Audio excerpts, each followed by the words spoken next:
gian tài Yếm thiết chắc cha nên chẳng hiểu chuyện Ngài cha sao danh nghĩa chửi Nghĩa khâu lại mai chửi hỏi Chiều chiều buồn cha yên Mai cứ mai truy đầu hai lại hộp Hai cha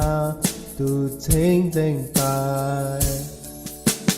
Thô chiếu chiếu khó liên Yê y chan quê chia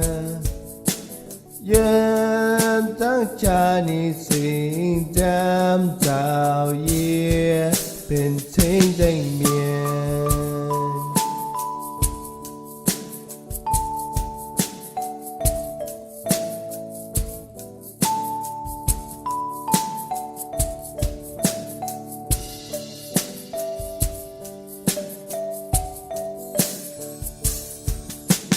chiều lên như hoa kinh tiền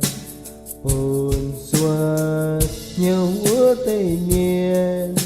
xa tan mai hai nỗi thứ bỏ ly về mai Giêsu câu chuyện tu hi lại nai sinh jam tu hi lại chiếu hầm ye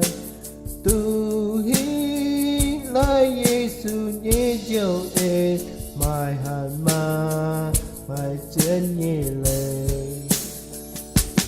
thô chiếu chiếu khó liên ye y chan quê chia yên tăng cha ni sinh đam tạo ye bên